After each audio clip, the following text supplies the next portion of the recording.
We're live! What's happening, you lovely bunch? Salespeople, business owners, all of that jazz. It is good to have you here. Today's a good one. This is what we're doing today. We are here today talking about the whole DM game. DMs, direct messages. We're with you on Insta. What is happening, Instagram? We're here with you on LinkedIn, YouTube, Facebook. It's good to see you. And we're going to be going live in Clubhouse in about 2 minutes. But this is what today's all going to be about. Today's about the DMs. Today's about getting more effective in the DMs.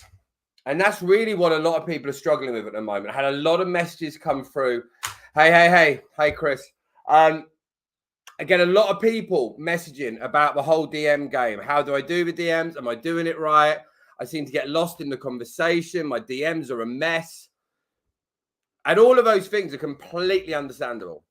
Completely understandable. Now, hang around by the end of this broadcast. I've got a free gift, which I'm going to be giving away, which is exactly around the whole DM game. If you're on Instagram Live, you've just got to deal with the cloudiness. I can't help it. It's scratched the blooming camera and need to get a new one sorted next week. LinkedIn, Facebook, YouTube. It is great to have you here and stick around. Again, we're going to have a free gift, which is going to work really, really well. So if you're at the stage where you're struggling with the whole DM game, if you're at the stage that it just doesn't seem to gel, doesn't seem to hit the target in the right way, this is going to unpack that to give us a format, a process, a structure that you can use. And I've actually got this. This is actually a product that we sell, is how to master and how to sell in the DMs. So this is going to be more appropriate for people on Instagram. Messaging on LinkedIn is different, but you can take the foundations and adapt it. We're actually going to be creating for LinkedIn an additional one based around that over the space of the coming, I think, 4 weeks, 5 weeks. So DM me. DM is the easiest thing to do. If you want access to the PDF, it all looks nice and pretty. It breaks everything down into manageable steps. So the good thing being today, we can sit and have a full conversation about the whole DM game, about what you can be doing, how you can be doing it. But then you can message me after and you can get yourself a little treat and get yourself in there. The actual thing that you need to get your business moving forward. Hello. Good. I'm very good. Done the school run, done all the usual exciting stuff. Had free client calls done already. It's 9 o'clock. The usual madness. Front-loading the day. I like it. So what have you got for us today, David? 8 steps to selling the DMs? Okay, cool. So, yeah, a lot of people out there struggle with the whole DM game. Now, there's no perfect magical recipe that's going to get everyone to buy. But what we want to do is get a bit clearer on what in the DMs you can do, what you can't do, how to structure better conversations. This is not, I repeat, is not about hardball selling people. It's about having a better structure in our conversations that are going to enable you to get either a better strategy in place that works continuously, a process that if you're going to outsource your DMs, or just getting clearer on what you need to do, when you need to do it, how to do it. So then later down the line, and this is the big thing, everyone's got a complete mess of an inbox, how you can then go back through with that inbox and get a better structure behind it to ensure that you can follow up. I think for a lot of people out there, we have that initial fleeting moment of interest from people, right? We get a bit of interest, we get a bit of engagement, we have a brief conversation, and they're not quite at the stage that they're ready to take action with that. And then we get on with our day, they get on with their day, and they just fall further and further and further and further back in our inbox. And then if you as a coach, a business owner, try to take some time out to go and identify who those people are. We've got to go through the whole thing again. Click on the name, scroll all the way through, look for what happened. What did I say? What didn't I say? And this structure really, the reason we use it in this way is it gives us a bit of clarity within our inbox. It means we can get more effective in what we do, and we can really lead the business into a better place. Because if you've got people that are coming in and you're half talking to them, and then life gets in the way, or they get busy, or they're just not quite ready, you want to be at the stage that you can know what to do with these people, how to re-engage them, how to take the conversation and move forward from there. So that, in short, is what we're going to do. Would you like me to get started now, or would you like to talk at all? I don't know if Lauren's disappeared. No, I'm here. Hi.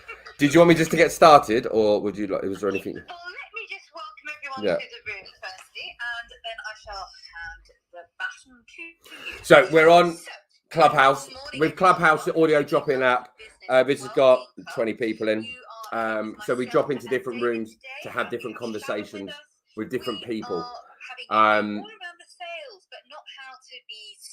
How to, when you think about what you're trying to do in your business now, we've got to make sure we're getting people take the right actions, not by forcing them into stuff. That doesn't work. But how to actually engage people in the right way, which is going to work for you, going to work for your prospects. Thank you, Lauren. Anyone who's not following the well-being life, oh my God, get my words out. Anyone who's not following the club, hit the greenhouse at the time.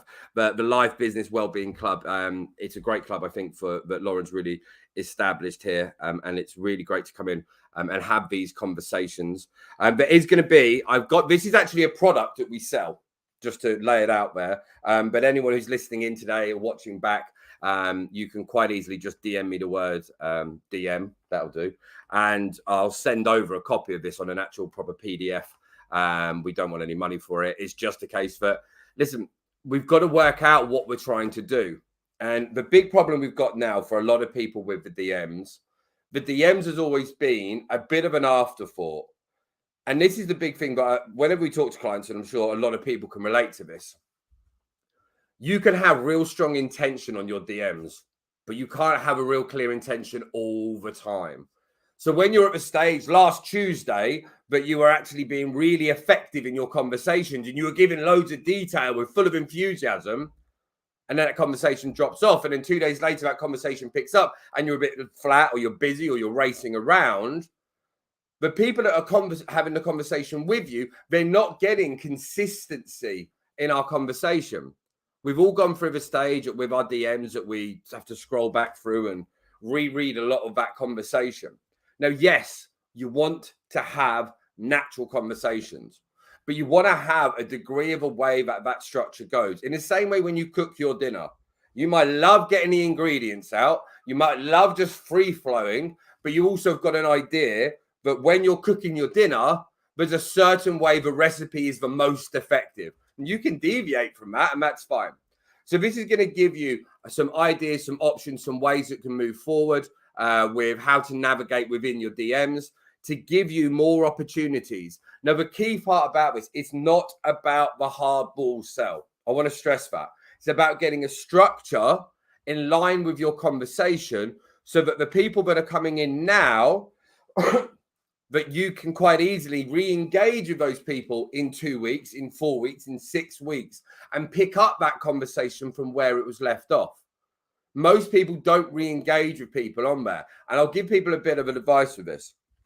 If you implement the way this works, if you implement this type of strategy or adapt the idea of this strategy into something that works for you, your business will get a better delivery off of what you're doing. Because we then have a better flow. It's not about how quick can I get everyone to buy from me. It's how can we be consistently more effective in what we do. And if we're at the stage now, but within our business, we're having a little conversation here and we're having a little conversation there, but we haven't got a real clear format, one of two things happens. One, people get real inconsistency and we miss deals and opportunities. Or two, when you're actually going through this process, you just waste a huge amount of time. Because if you're having to go through, say you're going to go and catch up with people from 3 months ago now, most people out there don't do that. But if they do, and they try to go, okay, I'm going to go out and catch up with those people we had conversations, it could be a whole day that you're spending mind-numbingly looking through a conversation. Yeah, I think that was their name, and try and find it. You've got to scroll through your inbox. So there's a couple of things that you can do within the DMs that get more effective within your business. So this is for Instagram, but there's another version which is coming out for LinkedIn, which we'll talk about another time. But a lot of this you can use in the same way. Again, anyone wants the PDF, just DM me the word DM, or the letters DM, should I say? It's not a word. So here we go. One of the key things that we want to make sure is there's a few things we want to avoid with the DMs. It's not just always about what we're doing right now. We want to also think about what not to do, what to avoid. The aim here is not to be spammy. There's not to be the sleazy car salesman. We want them to be warm to the idea. We don't want to be pushing. We don't want to seem like a spam bot. Personally, for me, I think there's a lot of messaging bots out there now which alienate a lot of people. Now, I'm not saying they can't work. They can. And if you're using and you've got a lot of traffic coming in, great. Use something like that and get it done in the right way. But there's a few simple things that you can do within your DMs. One, avoid the war and peace messages. Someone might have told you sending some big proposal is a good idea on an email, but the email in the DMs is a completely different kettle of fish. You don't want to introduce yourself, ask him for dinner, plan to buy a house, plan kids, ask for marriage, all on the first meeting. No one's going to, well, they'd like to think that we wouldn't do that. And it's exactly the same. We're not here to try and see if I can send 100 random messages for people. You want to identify and work out, how do I engage with people in a friendly way, but also have it in a business and a professional manner? Now, personally, for me, on my inbox, I have, under my creator account, 2 different inboxes. I think most people have that. I have one of those that are potential prospects, and I have a different category, which are for people I actually engage with and talk to. So people that are friends or business associates. Now, the reason I have that is quite simple. You want to have different conversations. If you've got people now that are out there in your inbox and you've just got an absolute mishmash of everything, it's not going to help you within your business. And bear in mind, we are talking with our business hats on now. Too many people, we flip between the whole friendship and business too much. If you're at the stage now, you want to be friendly with your prospects. You want to be professional with your prospects. But we also want to be able to identify who are people that are ever going to buy my product and who aren't. And if those people aren't ever going to buy your products, fine, have a relationship with them, but don't pitch them. But how do you identify the difference between these with what you're doing? Buyers are smarter now than they've ever been before. I saw a stat recently. It said we see up to 4,000 ads. For someone living in a major city, you see up to 4,000 ads a day with real life and what you see online. So we're automatically turned off by a lot of automatic stuff. On the flip side, just messaging someone, hi, here's my offer. That's not going to work. One big thing which I always avoid, unless you have a very low ticketed product, don't always lean into showing off prices at the first sign. Build interest around your product and your service and establish a strong value first without leaning as if the price is there. Because until there's enough value in a product or a service, the price is pretty irrelevant. Because if you've got someone now who's not a good fit and they can't afford it, you want to find that out from having a conversation, not just randomly saying the price. So here's 5 simple steps that I would talk about with a lot of people we go into. And you can more than welcome to write this down or just DM me the word DM or the letters DM and I can send it over. When we're at the start, we've got to think about this from the other side. When you get a DM, when someone messages you or when you outreach to someone or you've commented, what are some of the things that you personally hate?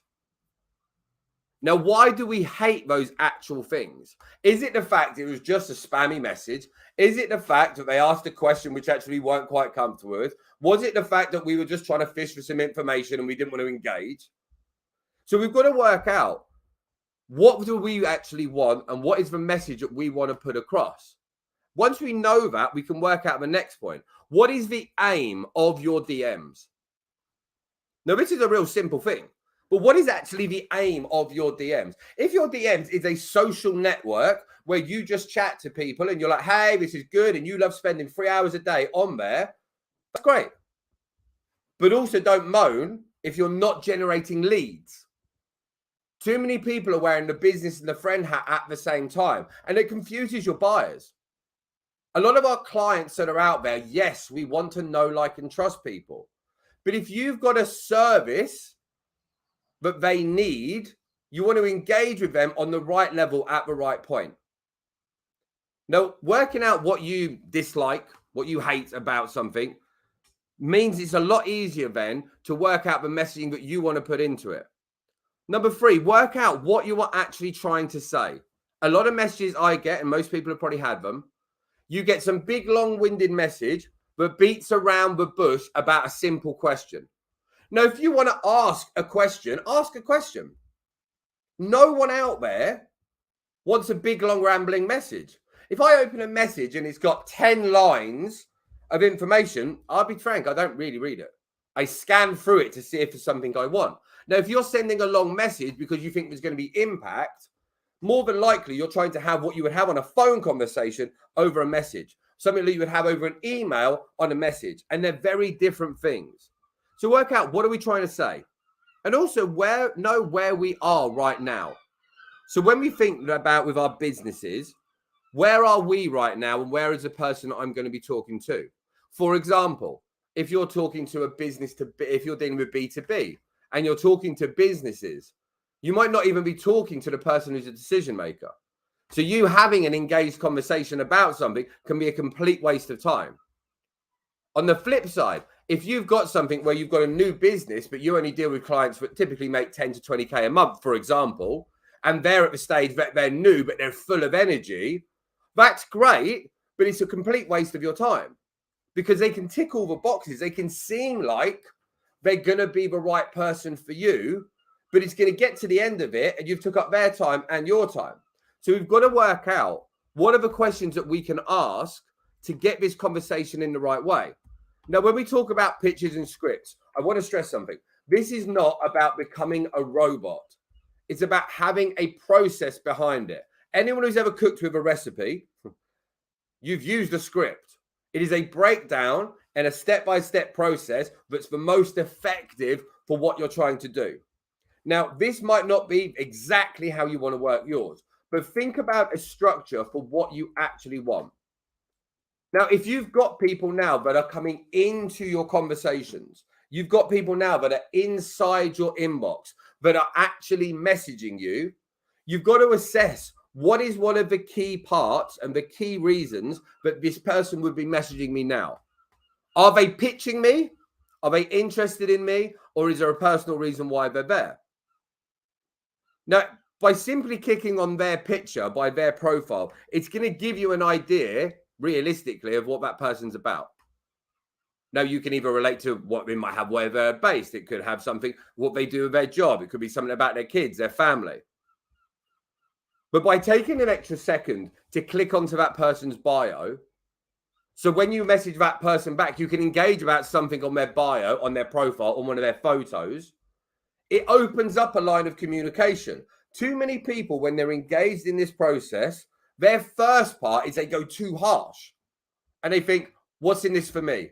Is this person going to send me money? No. First and foremost, open up the line of communication with that person.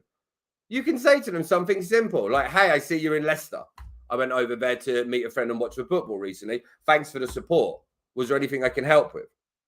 Now, at that point, most people isn't going to say no. Now, that doesn't say, no, I don't want to have a conversation.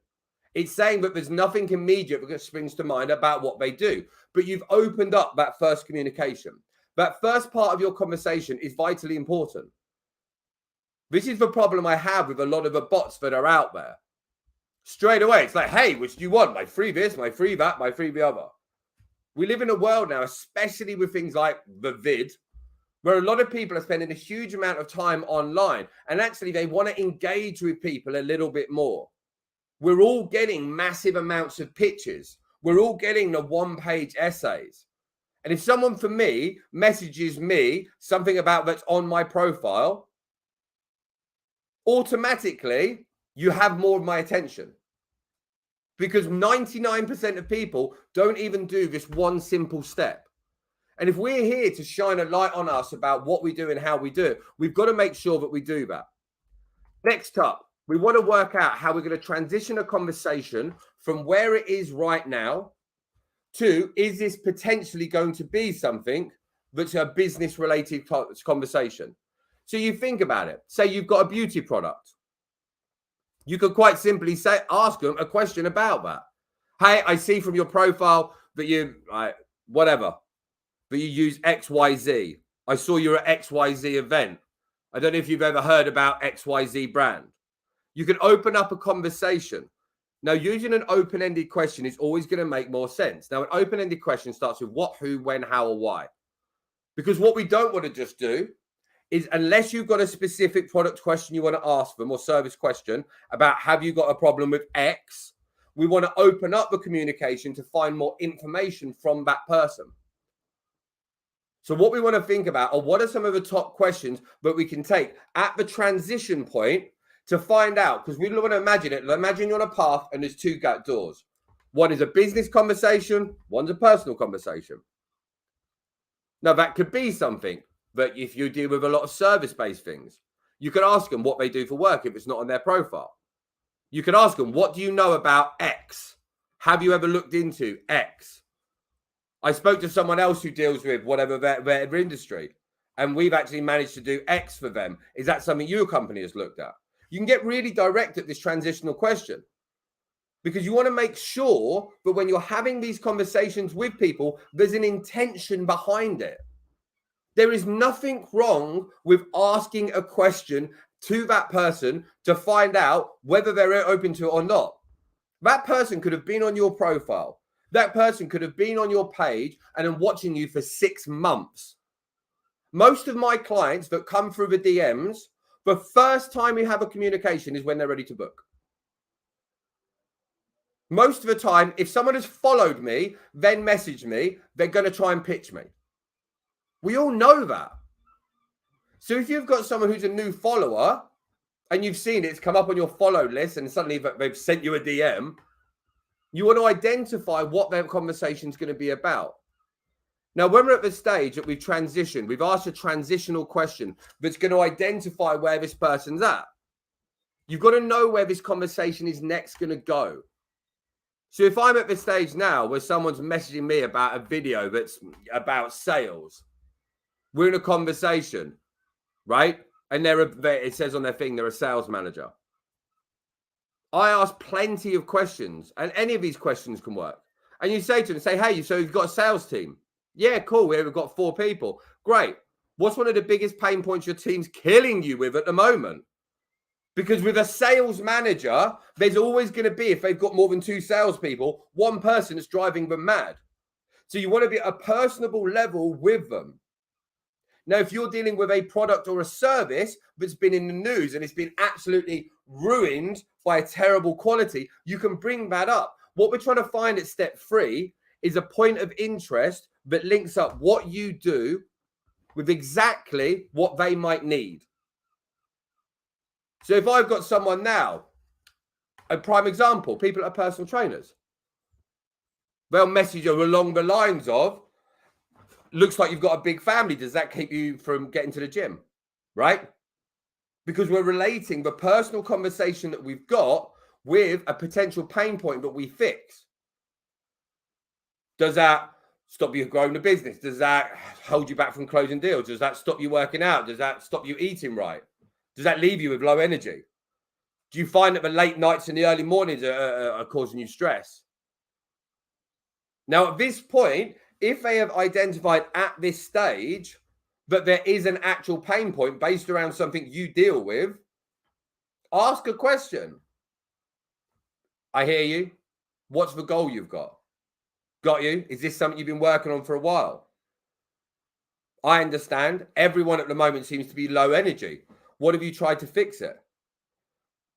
Now, when you've got to the stage that you're actually identifying where this pain point could be, if that person's like, hey, listen, I'm just not remotely interested, for us and what we do here, there's normally something there, because in my head at that point is this person is here. They're not here just because they like my face.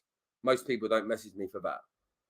But most of the time, people will come to me because there's an interest, but about 70% is not an interest right now.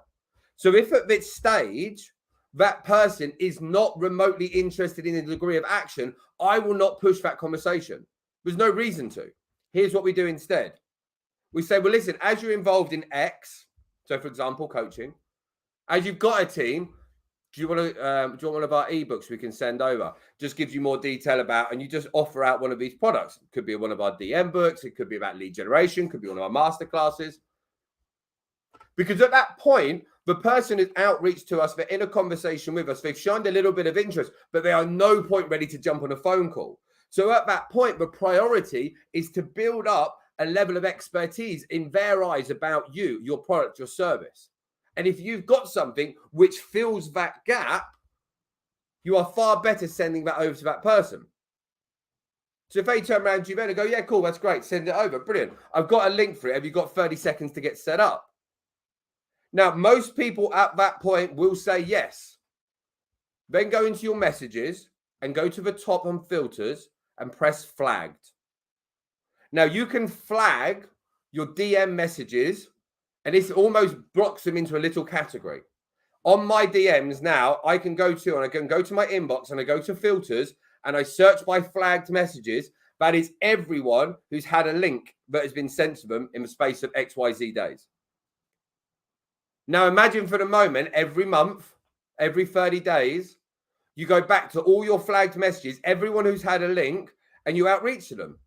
Hey, listen, wanted to outreach. How did you get on with X? You've now built a prospect list of people without having to get them onto your mailing list. You've now built a conversation with people without putting them into something they even need to register for.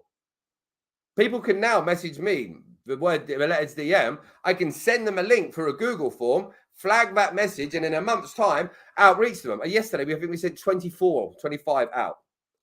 That's 24, 25 people that are now under flag messages. And we simply have a follow-up conversation in a couple of weeks. Hey, how did you get on with XYZ? That's one of the best things that you can do.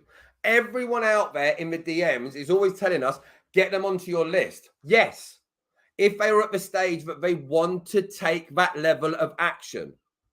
But when you give something to your prospect, to your buyer, to your potential client, and you don't even ask for their email because they're too early in the stage, they're not confident and competent enough to take that action, you can have something, whether it's a Google sheet or a PDF or whatever it will be, it's on Dropbox and you share the link.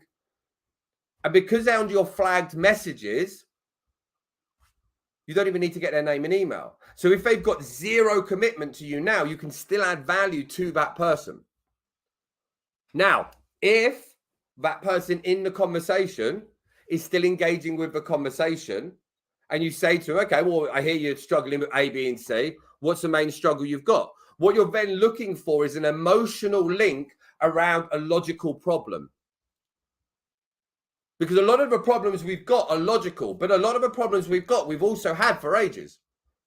And in the same way that you can have a limp, you just get used to walking with a limp. A lot of people in their business with their products are used to being shown products and services, but all say that they can do all this stuff, but they're used to being resistant to it. So if you can take the conversation and find an emotional link for a logical problem, people are going to be more open to it. Now, again, at this stage, if that person is not ready to take action, you don't need to push them. You can easily send them onto a link, give them something for free, shines you as an expert, increases their level of interest, and just put it into your flagged messages box for you to then follow up with later. Typically, we'll look at our flag messages every 2 weeks. Matt will give us anywhere from 40 to 60 different people. With Clubhouse, it can be sometimes even more. Now, when you go back to follow up with those people with, hey, how did you get on with X? Hey, what was your big takeaway from X? You get 1 or 2 conversations. Oh, I didn't even get around to look at it. Thanks for reminding me. Or, yeah, it was actually really good. Okay, cool. Quick question about that. And if you've got it right, that product you've now got will take them to the next stage. And then you can go into an invite to get that person to the next stage. Maybe that's to one of your masterclasses. Maybe that's for a quick qualification call. Maybe it's something that's just going to be of use to them.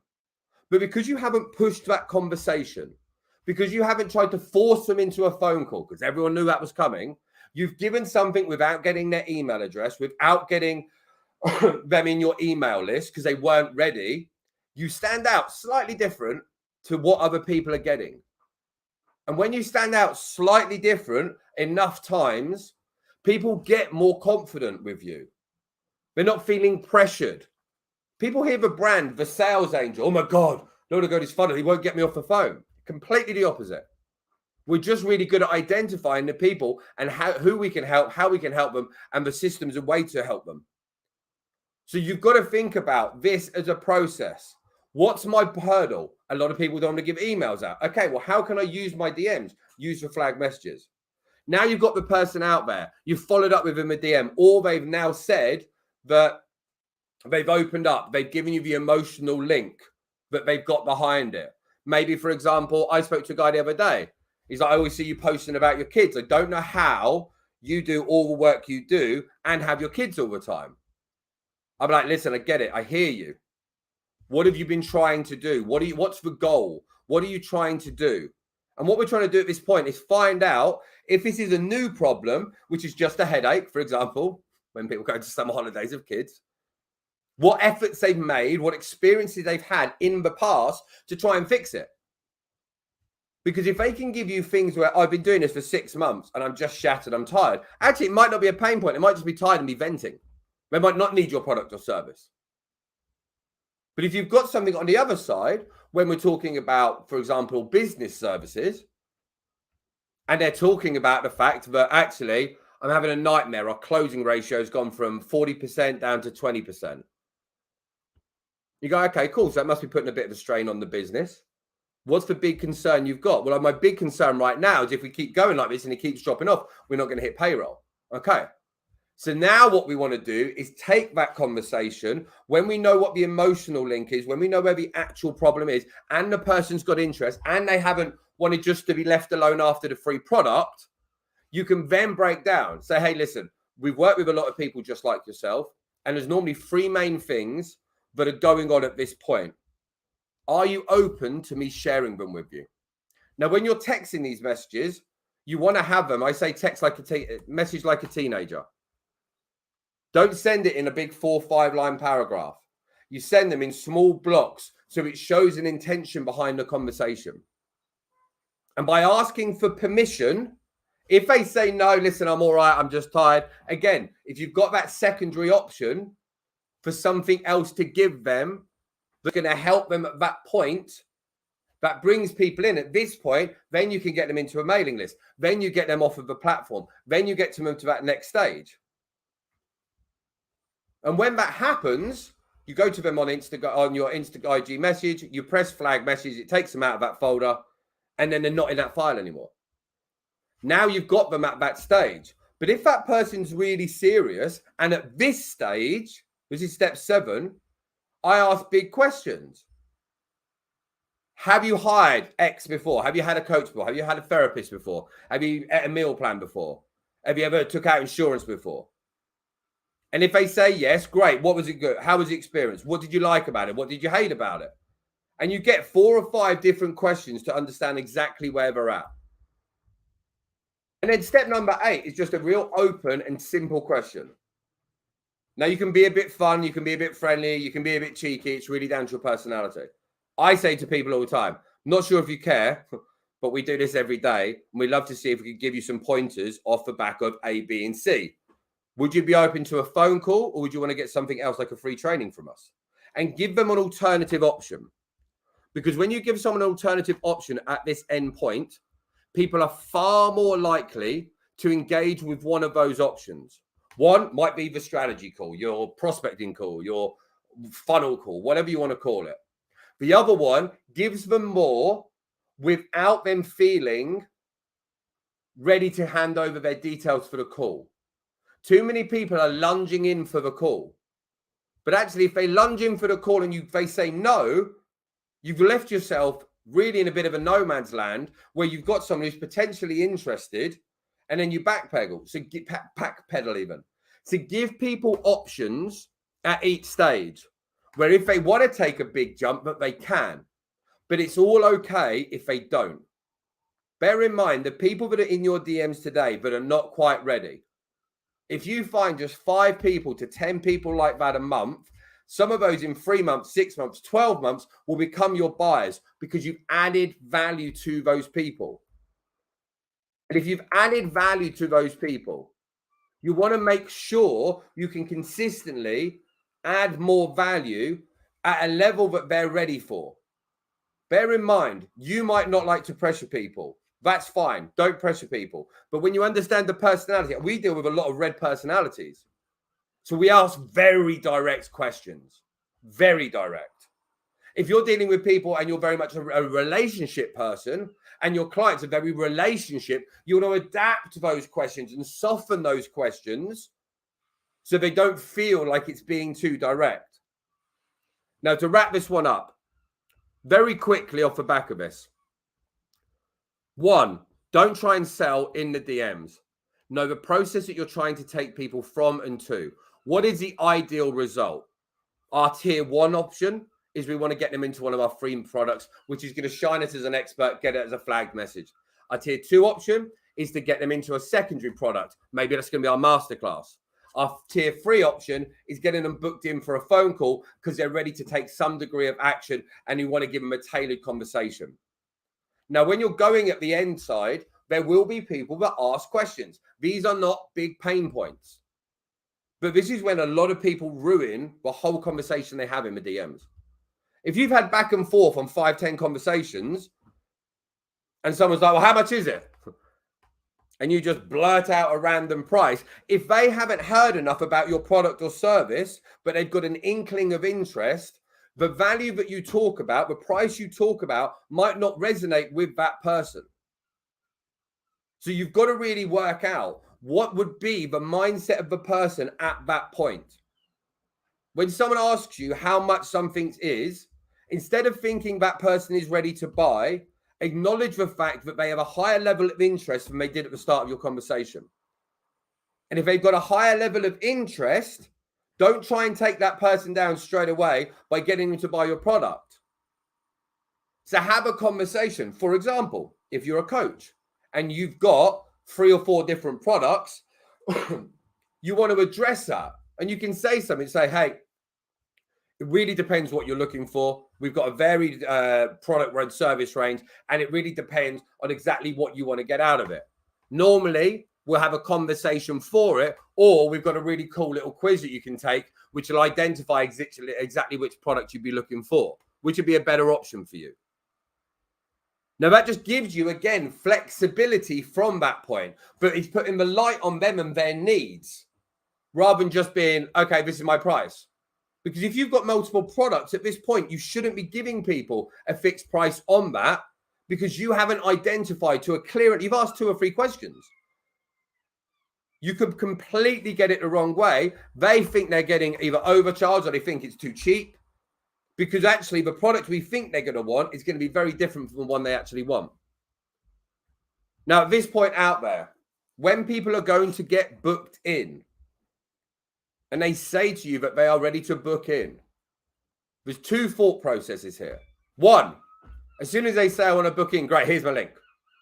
Now, a lot of people will be aware that we do that and then nothing happens. And then it's an awkward conversation on how to follow up with that person. Now, when someone says to me they want to book in, I simply say, great, have you got 30 seconds now to get booked in? Now, if they have 30 seconds, they say yes. Great. Here's a link. Go and get booked in now. I'm going to make a quick cup of coffee and then I'm going to send you something else. Anyone who's been in my DMs will know this conversation happens. Because after our booking is not our final part of our DM. Once someone books in, we want to finish that conversation up so people don't feel vacant and left in the limbo. So our process works. So when people book in, we say, hey, book in now. I'm going to make a quick cup of coffee or something similar to that nature. Then after that, drop me a message once you've done it. I've got something to give you. Now, because you're offering something extra at the end to give them, they are more likely to book in then while it's fresh in their mind because they're curious about what you've got. And we've got a whole website of video testimonials that has another little freebie in there. It's really small. But again, when they message and they say, hey, all booked in for Thursday at 3 o'clock. Great. I can see that. I can see that you've put on there because you've got the questions on your calendar. That A, B, C, D. Is that right? Brilliant. I've got this here. I'd like you to go and look at it before our conversation just because it's going to help with X. Is that all right? They'll say yes, and you can wrap up your conversation. Too many people, as soon as you get what you want, you get your booking, you get your sale, people rush off the conversation, skipping for joy because you've executed what you needed. Leaving people in a void at the end of that conversation is the difference between people that will buy from you and not. A booking is not a purchase. A lot of people, as soon as they booked in, freak out. So actually, by making the booking not the end point, it enables you to wrap up the conversation on an emotional level that you want. And whether that's giving them a video to watch, some success stories, a testimonial, a gift, it enables you. But when you finish that conversation, when you then pick up the phone call for the booking, you can talk about the thing at the end. So that sets up your conversation in such a neater way for you and for the business, but I cannot recommend it enough. And it's one of the biggest things that we've seen of